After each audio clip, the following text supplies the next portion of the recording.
Hi there and welcome to this week's episode of the Guest List podcast. I am your host, Steve Guest, and I am genuinely excited by today's guest on this episode. It's somebody that has a huge following and has built up amazing career, and there's such variety and difference within this story that I know you as the listeners will be engaged and interested in. A bit of an intro in terms of the podcast. This has been born out of my first book, Top Biller, The Life of a Recruiter. And I asked my listeners and my network what they'd like to listen to, who they'd like to hear about, and where they would find value. Today's guest is going to add lots and lots of value. So without further ado, I'm going to run through this person's bio. Today's guest is the CEO of The Content Factory, a digital PR agency that specializes in SEO and social media marketing. TCF is one of the top SEO agencies in the English-speaking world. Portfolio features a wide variety of purpose-driven brands, including Astroglide, Fairtrade, America, Innovise, Hollywood, enterprise-level SaaS companies, and a lot of others in between, representing multi-billion-dollar accounts. And SERPstat recently named this person as one of the top 3 women in the industry. Today's guest and the TCF team have been featured in Forbes, Adweek, Entrepreneur, and many other media outlets for their digital marketing expertise and work culture. Thrive named today's guest a limit-breaking female founder, and NBC News referred to them as a CEO who takes job perks to the max, due to the fact that all of TCF's employees work from home or wherever there's Wi-Fi. As a result of this, they save an average of 500 hours. Yes, that's 500 hours each every year by skipping the get ready routine and daily commute to an office. The agency's overhead is low and these savings passed on to their clients. Because TCF embraces digital nomadry, it's possible to attract and hire top talent from all over the globe. Today's guest co-founded the Sisters in SEO Facebook group, which has 10,000 members and is the largest network of women in the industry. Over the years, this person has become an evangelist for the work from home or anywhere lifestyle.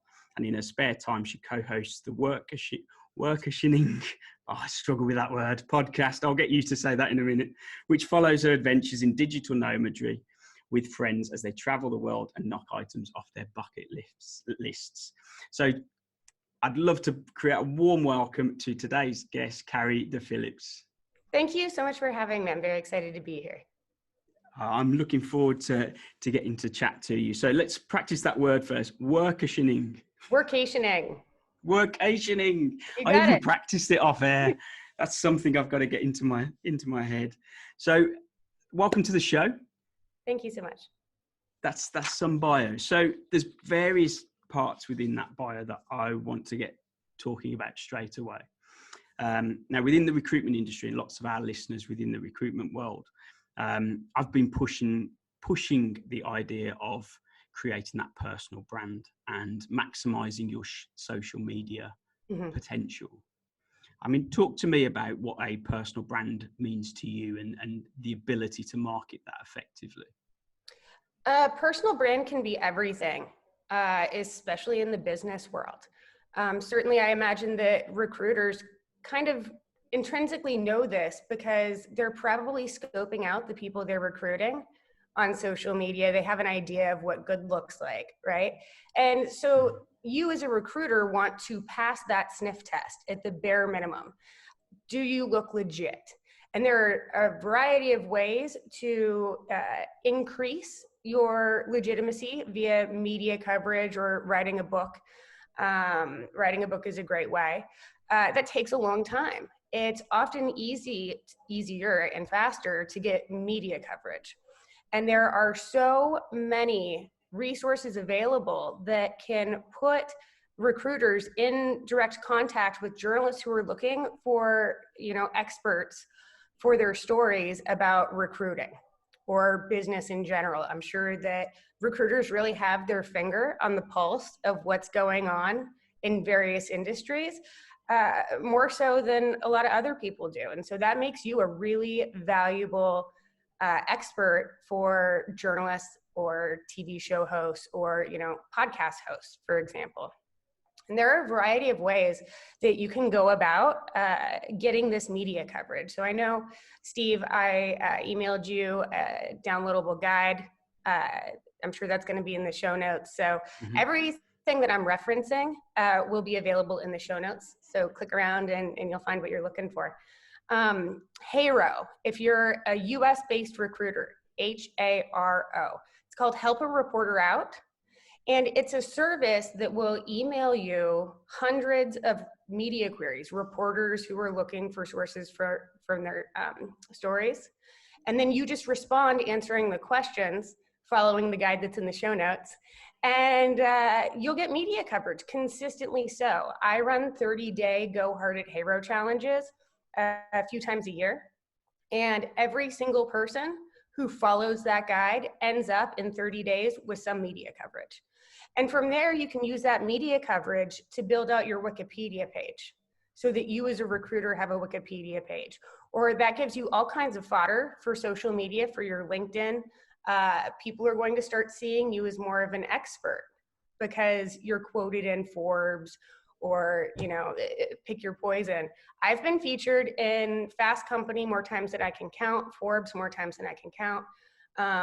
Women's Health, I've been all kinds of places, and it's because, you know, I know how to work this game. I work it professionally for billion-dollar clients. The same principles that and tactics that we use to manage PR for our major brand clients, it's the same process and tactics that we use for personal branding as well. So HARO is great if you're in the US. If you're in the UK, Response Source does the exact same thing. And if you're in Australia or New Zealand, you want to go to Source Bottle. All of these services are free. If you want to go for the paid version, Quoted, QWOTED, is a fancier version of all of this. I think it's a couple $100 a month, but how much would you pay to be featured as an expert in, the New York Times? I've gotten in the New York Times from HARO. So like all things are possible once you figure out the process that works and then consistently work it. So media coverage, I'm a PR lady. So sometimes when your only tool is a hammer, you know, everything looks like a nail. But there are other ways that you can go about expanding your personal brand, creating a blog where you talk about what you're experiencing in the industry. And then you can, if you want, tweet it to journalists. Maybe they're interested in it. Maybe they might want to write a story based off of your insights. At the very least, when people go to your website, they're going to see that you're commenting on, you know, what's going on in the industry. You are an expert. People should want to work with you. You're the best choice as people start looking around for which recruiters are we going to work with, right? I feel like I've been monologuing. I mean, the thing is, I would say for the UK audience here, I think my experience, certainly of recruiters trying to create that personal brand and putting themselves out there and doing something different to anybody else is quite rare. People struggle with it. And even things like putting social media posts out, they struggle with content ideas or how to position or sell what they do. So they end up just not doing anything. And in the early days, when I first started getting into recruitment, 15 years ago, I was always advised that when a client said, why should I use you? What makes you any different to anybody else? The answer was the difference was always me. It was how hard I'm going to work, what effort I'm going to put in, how I'm going to find the best candidates that nobody else can find. And you then sell that as a proposition. The ability to have social media, the ability to have PR, to create blogs, to go to huge national coverage brands has never been better and probably easier. It is. It's very easy. It's so much easier than people think. And if you overcomplicate it, you're never going to get started. And maybe you send out some tweets that don't get any retweets, or, you know, nobody taps that like button and it feels like you're really screaming, you know, into the ether. And you're going to have some of those moments. Like, not everything is going to result in just like a surefire, wow, that was an awesome win. But you'll have enough of those over time as you get better to keep going. And as you pile on, whether it's a blog where you share your expertise regularly, as you pile on individual media hits that you can then share on your LinkedIn, want to update that LinkedIn profile. I assume that the photo's looking very great and professional, but how often do you update that content to make sure that you're keeping your LinkedIn and ideally your website too, up to date with what's currently going on in the world of recruiting as it pertains to how you can better serve your client or are, better positioned to do a better job than the competition. If the goal is to stand out, that's a quick way to do it, because it doesn't sound like many recruiters are very active in this space. Not at all. And I think I read a stat not so long ago that just based on LinkedIn, I think there's, I don't know what it was, 690 million users on LinkedIn, and only 1% of the users post. Mm-hmm. So just looking at that stat, I'd rather be part of the 1% and doing something that differentiates me mm-hmm. than standing with the 99% that don't do anything. And I think one of my biggest struggles, so I mentor and coach recruiters globally, and this is a global issue, it's not just UK, is individuals don't necessarily understand the power or the opportunity that a strong personal brand provides. Because they think that first post or that first attempt at getting into Forbes or whoever it might be is a no, or they get zero engagement, they just think, oh, that doesn't work, or they're obviously not interested in me, I haven't got a story to tell, and they stop. In terms of your experience now, this is obviously an area that you specialize in, the opportunities and the potential that successful PR and personal branding brings. I mean, it is endless, isn't it? Well, yeah, and I'll tell you a fun story. Pollywood is one of our biggest PR clients. They produce fantastic outdoor furniture made out of recycled materials. They've got a killer brand story. It makes our job easier as their PR team, right? But this amazing account that we've had for years now, they were stalking TCF and me personally on social media for 2 years. I checked, they'd been subscribed to my email newsletter for 3 years. And when I went out there to do their media training, they were like, Kari, loved your email content. We've been creeping on you for a long time. And I was like, I know, I can see that in the records. What took you so long to reach out? And they just did. It wasn't the right time, but I stayed in front of them enough that they never forgot the content. They never questioned whether, they wanted to work with me in the future. It was just a matter of when. And in that case, it was 3 years later. So I'm sure that in the recruitment space, clients will be stalking you for a while. And if you're on their radar and you're sending those tweets, or, they subscribe to your email list, or they're reading your, latest, most insightful LinkedIn article, right? That then it stays on your LinkedIn profile. It makes it really easy for people to see that you know what you're talking about. You can, comment and communicate clearly about the subject matter that you're very clearly an expert in. And in almost no cases are people then going to contact you that minute, that day. They're probably going to do a little more research. They're going to wonder if, now's the right time to, shift the recruiter that they're going with, or maybe they're hiring a recruiter for the first time. Factor in, there's a delay from the point where you get recognized as a potential partner to the time that, they reach out. And then obviously there's an additional delay to the point where the contract is signed. But it's incredibly important that you consistently stay on the radar of the people that you want to work with. Social media makes that incredibly easy. You can just go connect with them all on LinkedIn, send them a nice note, follow them on Twitter. They'll probably follow you back. And then that gives you a great opportunity to write an article, schedule that tweet to go out once a week for a month. And then eventually they're going to see it, right? And that content's still good. So don't just promote it one time. I think that's a big mistake that a lot of people make too. They start hitting their goals. whether it's they are creating more blog content or they're getting media coverage, and they'll share it on social one time. But that's not enough, and most of the content is evergreen.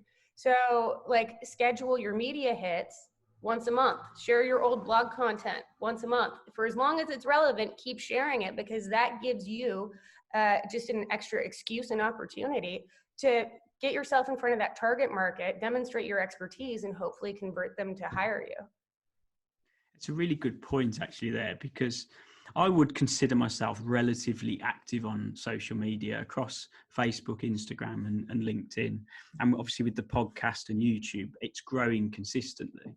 And I'm always looking at ways to reformat or redistribute the content, or create it or change it in a slightly different manner.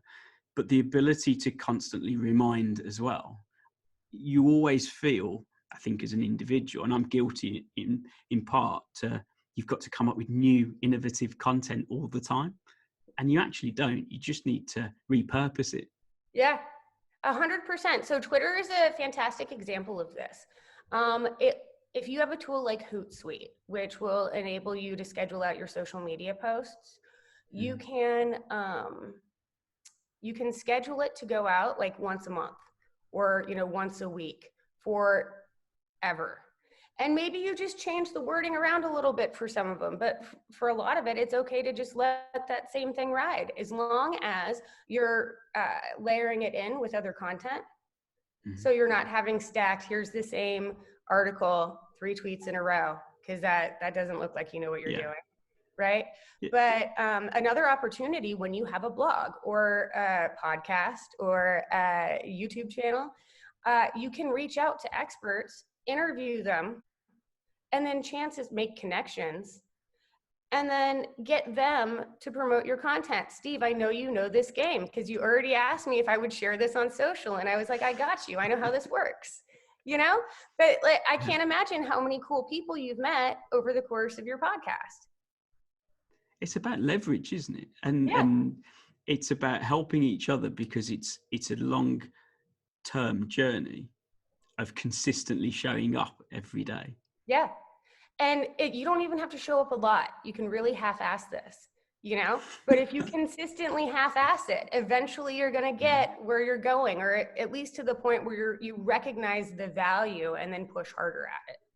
Yeah, completely. And as I say, this type of thing, interviewing podcasts and putting myself out there, didn't come easily. I've had to learn it, and you have to consistently put yourself in situations that can quite often be scary.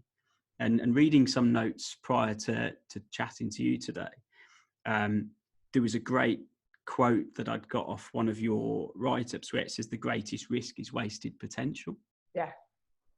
And this falls in nicely here, I think, in the fact that there's so many good people. And if I just look at recruitment as an industry, so many good recruiters, but they'd never tell anybody what they're doing. They never show the fact that they're successful, or they're doing things in the background that actually everybody needs to know, because they're too scared of a troll or somebody saying that jumper doesn't go with that shirt. Why are you wearing like that? That's a load of rubbish. So they don't do anything. News, you can block and ban those people from your pages, and honestly, as a lady in the industry, SEO is a heavily male-dominated industry. It's 70% male. I'm one of the top ladies in search engine optimization, and I can't tell you the crap that I've had to put up with. I was on CNN one time, and I said a few too many and the hate mail that I received. I had to disconnect from my email for a week. I had my assistant checking all my emails to make sure that I didn't catch any more of that hate, because it was kind of overwhelming. That hardly ever happens. You have to go on a national TV show and then biff it real hard to get that level of hate mail. And if somebody doesn't like your jumper in a LinkedIn post, you just block them. Or on Facebook, you hide the comment. But circling back to your point about sharing your success, it's really important to track whatever KPIs, so key performance indicators, whatever KPIs potential employers or partners, whoever hires recruiters, are looking for, right? So what does success look like to them? And in the last month, how much of that success have you had? Or if you haven't had that much success in the last month, pick whatever time frame gives you the results. So in the last year, what KPIs did you hit? How were your clients impacted by that? You can put together a nice little stats graphic and then have a quick call to action. Are you interested in working with somebody who delivers results like this? Contact me, I'm always here. And if you send out content like that on a regular basis, people are going to be like, well, that's different. It clearly demonstrates this person's expertise, right? And it does prompt me to want to work with them. And I fully understand how painfully cheesy it can feel to post content like that, but like there's no progress in comfort. You got to push yourself out of that cozy zone, because that's where you're going to see like a lot of results. And if you're really trying to, improve your online presence, you cannot do that without social media and being active on it. So I have to imagine that recruiters have like the best personalities in the game, right? Because how do you woo these people over? They've got to like you first. So lean into that and then share your likability in a way that also demonstrates your expertise, and you will get results over time. It's so true, isn't it? I talk to a lot of individuals that are new business owners, or they recruit for themselves, they work for themselves, and quite often they feel they can't put posts out when they've had successes, because they feel like they're bragging to their market, or they're saying, look at me, I'm the best thing out there. If that's the only thing that you do, then it is going to turn people off. But if you do it once a month, that's totally reasonable. Yeah, and it's how it's presented as well. Because if you're a single person in your own business and you don't shout about what you do, nobody else is going to do it. Yeah. So nobody will know the successes. And this is a lot of the conversations that I have. And I think it's so important to look at ways in which you can promote either company or personal brand, whether that's through PR, blogging, writing a book, and differentiating yourself. And I think even more so in the current climate, the pandemic and everything that's happened over the last 15, 18 months has meant people aren't necessarily where they normally are. Right. So you've got to have a medium to promote who you are and what you do, without necessarily the ability to make a phone call to an office to speak to somebody at their desk, because they're not there. Well, and another thing that I see a lot of people do wrong in the personal branding space, or just in the corporate branding space, share the success stories. Not just your personal success stories related to the KPIs that I was just talking about, but asking each successful client, can I get a testimonial from you? How was it like to work for me? Are you happy with the client? And, or are you happy with the hire? And then get that testimonial, and you can put it on your website. You can share it on social. Like that's another, then you're not bragging about yourself. Somebody else is bragging about you for you. And then that tends to feel less icky to me. Yeah, that's a great point, because you're getting other people to sell how good you are. Yeah. And then you're also reinforcing with that person, hey, I did a good job. You wrote me this testimonial. Don't you want to work with me again for the next time you need a new hire?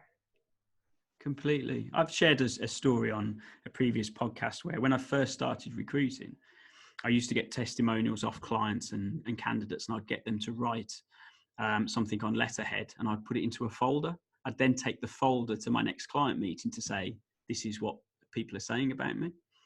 Today's day, we have social media, we have testimonials, recommendations on LinkedIn, where it's free for everybody to see at any point. But I still think very few people utilize it to the extent that they should be. I totally agree with you. And again, it's just a process of getting started.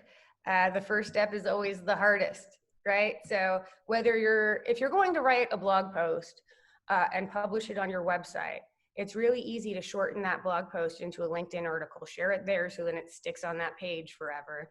And then, share it on social. Social media, it can have a variety of purposes, and there are a variety of ways that you can achieve success through social.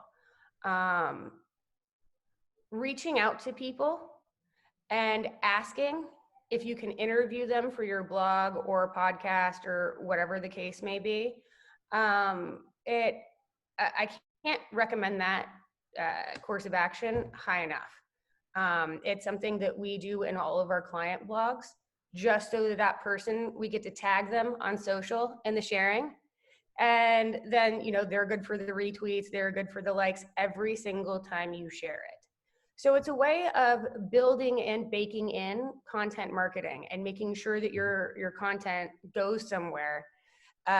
In as much as at least now you're also reaching their audience. So if you interview somebody for whatever, you publish that content, you share it out on social, and you make sure that you tag all parties and companies involved.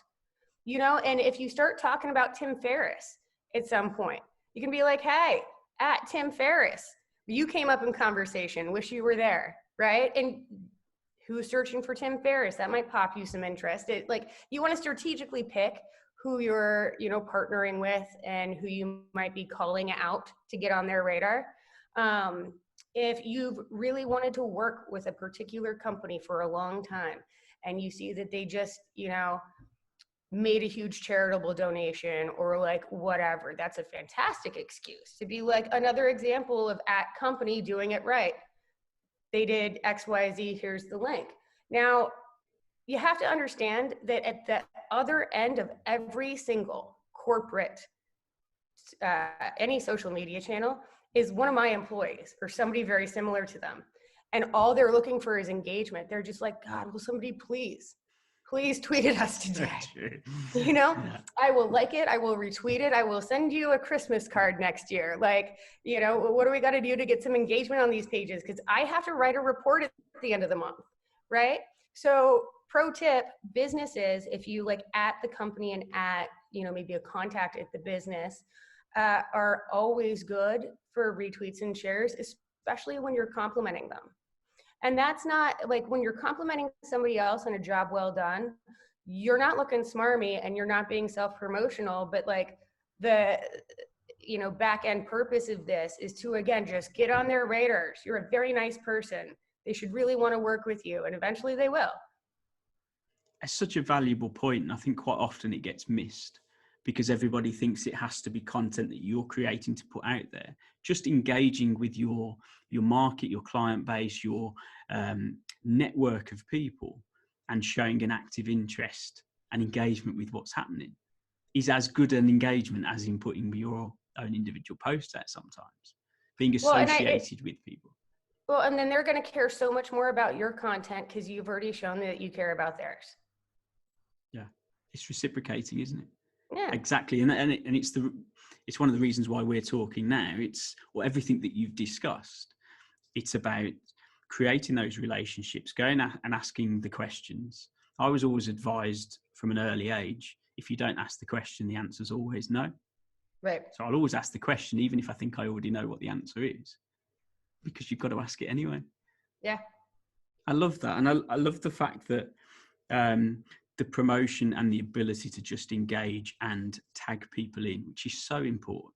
You see so many posts where the content of the post is good, but they've just wrote names or they've just copy typed it, and they haven't included the individuals they're talking about, so they can't get involved. Yeah, they won't see the post unless you tag them. No, and something I did early on, I read a lot of books, generally probably 2 to 3 books a month. And I used to share the books I was reading, and I'd always try and find the authors and copy them in, because occasionally, not always, but occasionally you get the authors commenting. Yeah. And that's very cool, isn't it? Yeah. Yeah. It makes you, I suppose that sense of gratitude goes both ways, because they're pleased you're reading their book and you're promoting it, and they get to get involved. Well, and if you want to try it out in some low stakes way, one time Ricky Lake added me back. She was up to something cool, and I was loving what Ricky's up to. Really miss her on TV, and she was like, "I miss you too, girl." And I was like, "Ricky Lake just tweeted me." Honestly, 80s musicians, fair game.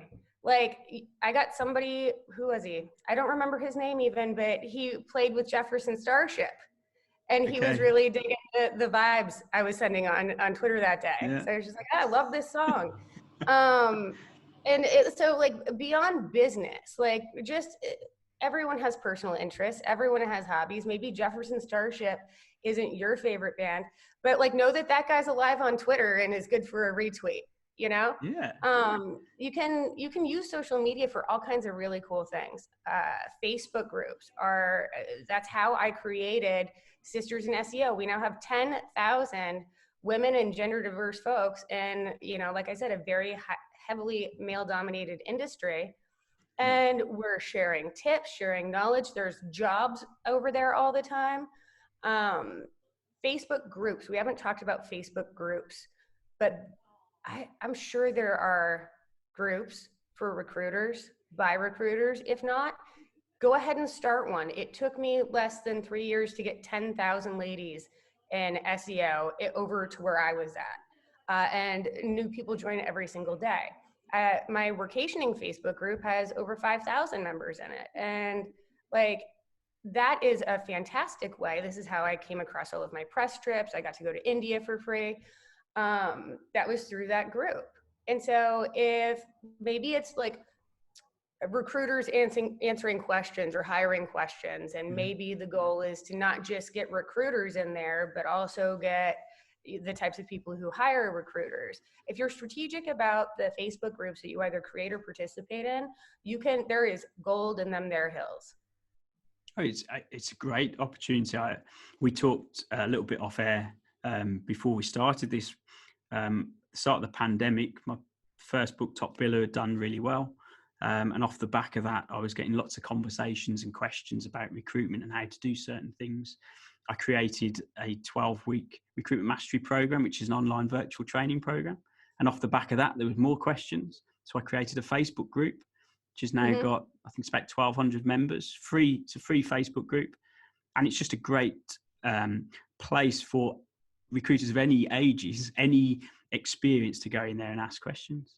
It's a great avenue to go. And as I say, I take on board, if you're trying to create that for your market as well, that's another great avenue.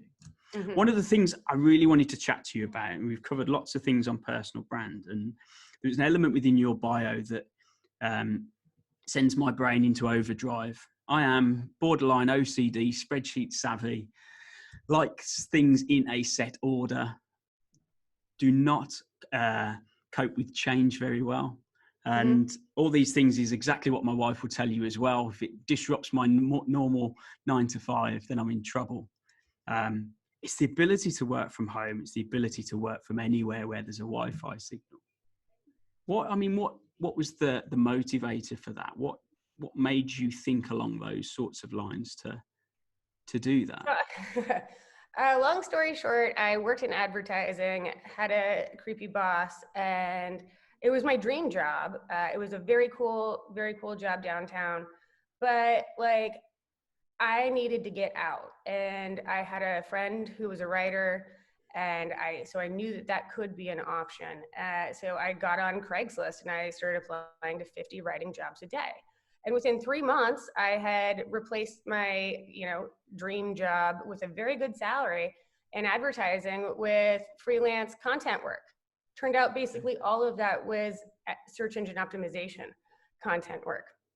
So as I got big enough to need to start hiring employees to take on some client load, I kind of had a crisis in the sense that I could have an office. I rented a space and had an office that I would go to get away from my husband for a while, during the day.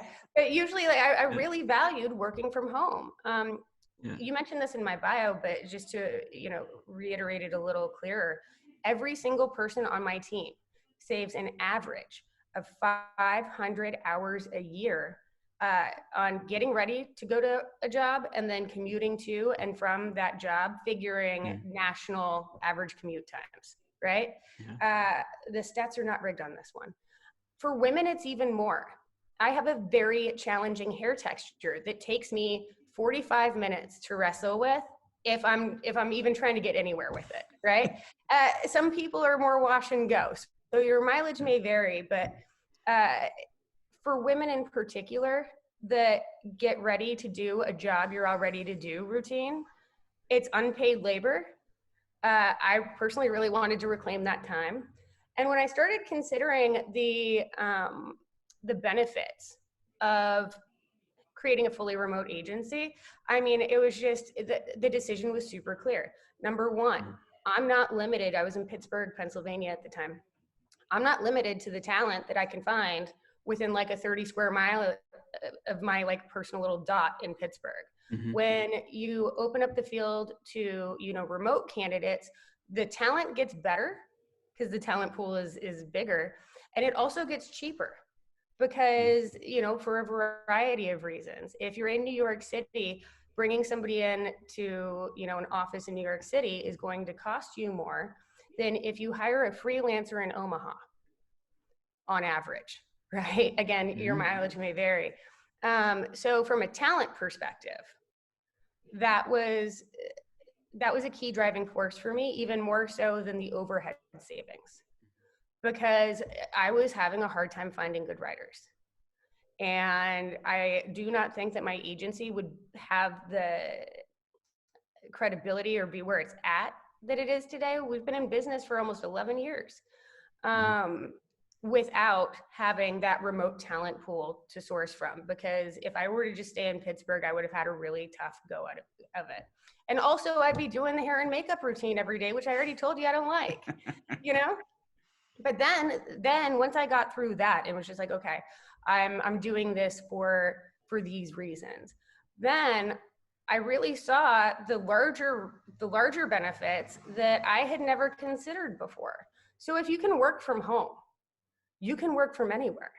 And I was just like, well, how about if I go do that for a couple years? And for a couple years, I stayed at a different location, a different country every month or so. And each time I went to a new place, I would knock at least one item off of my bucket list, and I would do at least one or accomplish at least one professional goal. And I made a podcast out of it called the Workationing Podcast. And then that got me all kinds of media coverage and free stuff, It's amazing. It's a wonderful way to live. And it doesn't matter, like maybe you don't want to, pack up all of your stuff into a storage shed and then travel the world with an international carry-on, because that was my life for a while and I really dug it. But maybe that's not your bag, that's okay. Wouldn't it be really convenient if your mom got sick that you could just go move in with her for a while? And it's no big deal, because when my grandpa was dying, I just moved out to California and I lived with him and my grandma for over a month until, that time passed. And I can't begin to tell you how important that was to me and how personally rewarding that was for me. And if I were chained to an office desk, I don't think that many employers would have been cool with me dipping out for that long, no matter what the reason, right? My job would have been in jeopardy if I were an employee. But the freedom and flexibility to be able to show up for the people in your life that you want to show up for, that if you're chained to a desk, that can be, really challenging in really important times. Or again, you can just travel the world for a while, maybe have a home base, go back to it. I can't recommend it highly enough. It's just a real cool way to live. You meet all kinds of interesting people. You get to slap your eyes on all kinds of things you've never seen before. Yeah, that's amazing. And in many ways, it just shows what an action taker you are, and the ability is that you're able to seek adventure and go out there and explore while still building businesses and doing what you've done. I think everything that's happened with COVID and the pandemic and the ability, I suppose, in the sense that people are now thinking, I want more from my life. I want that work-life balance. I want to be able to achieve things for me, not just the boss or being in the office and doing everything that's expected of me. Again, purely on the recruitment side of things, I know things will change. Businesses will change their setup. They'll streamline. They'll hopefully promote the idea that people can work from home or have flexi working. And I think it's so important because there's a sense of realization now that there's potentially more important things in life than being chained to a desk. 100%. And, I predict and hope that more companies will be open to previously in-house or otherwise non-remote jobs that will be open to the remote workforce. Again, the talent options really open up. Another key benefit, or key point at least, is studies have shown, you would think, that people would be less productive from home. Not the case. They're actually more productive from home. And, I'll leave the listeners to figure out the various reasons why that's probably the case. But they're more productive. They tend to be happier. And some people, really like the desk. They can keep going to it. But these businesses at this point, post-COVID, have already invested zillions of dollars. And, bringing the tech in, probably they didn't have all the tech required to have the workforce as remote as it was forced to be through the pandemic. Now that everyone's already figured out how to work Slack and Zoom, Asana's up and popping. Why would you drag them back to the office? There's going to be a lot of resentment for the people who don't want to work from the office, but now are forced to. They're going to be looking for other jobs real soon, probably, because I think more people are aware of that 500 plus hour advantage than they ever were before. I don't think many people really like gassing up their car that often, going to the office, sometimes paying for the privilege of parking downtown, right? If that hustle isn't for you, you certainly found out about it during the pandemic and got a taste of what freedom, a certain kind of freedom. Completely. Yeah, and it's simply not efficient either. If I've got to travel an hour to meet a client, to travel an hour back, yes, I utilize that time to the best that I can while I'm in the car, but actually doing a half an hour Zoom in the meeting room, which is next to where I am, is far more efficient. Sure. For everybody. And I think, I recruit for the construction industry in the UK. I've done that for 15 years, and there's some fantastic contractors, fantastic companies, but there's also some very archaic companies that would just simply fall apart if their employees weren't at their desk. And I think there's lots of things to factor in, but it's becoming more of the expectation. The conversations I'm having with people looking to move jobs is they want that flexibility. They want the ability to have a work from home day, or 2 days in the office, 3 at home, whatever it might be. And the realization will come quickly for some companies and not for others. And it's those that will survive that I think that will adapt. For sure. Okay. Well, I've really enjoyed talking to you. We've covered so much within that podcast, and you've offered so much value to the listeners. So thank you for that. I'm so happy to do that. And if they have any questions, they can reach out. The Content Factory offers consulting services. So if you want a game plan, we can help you map that out. Fantastic. I was going to say, if any of our listeners are looking to reach out to you and come and find you with questions or more information, where's the best place to find you? Is it through the websites? Yeah, I will include my email address in the show notes that I send over Wonderful. to you, and also my LinkedIn, Twitter. I'll give them all the options, and they can pick whichever one they like best. Yeah. Okay. And if there was one piece of advice, obviously we've covered quite a lot today. If there's one piece of advice that you'd leave our listeners, what would that be? Just get started. Just get started. It's not going to be comfortable at first. Like I said, there's no progress in comfort. But it gets easier over time. You get better at it real quick. And there are people who can help you if you have questions. But I think some people are really going to start excelling in this area. And if you don't get your act together, you're going to look behind the times, and you're not going to pass that sniff test of, do I want to work with this person based off of their online presence? You're going to really be shooting yourself in the foot if you don't get on this soon. That's so true. Very, very wise words. Kari, it's been an absolute pleasure. Thanks so much. Thank you so much.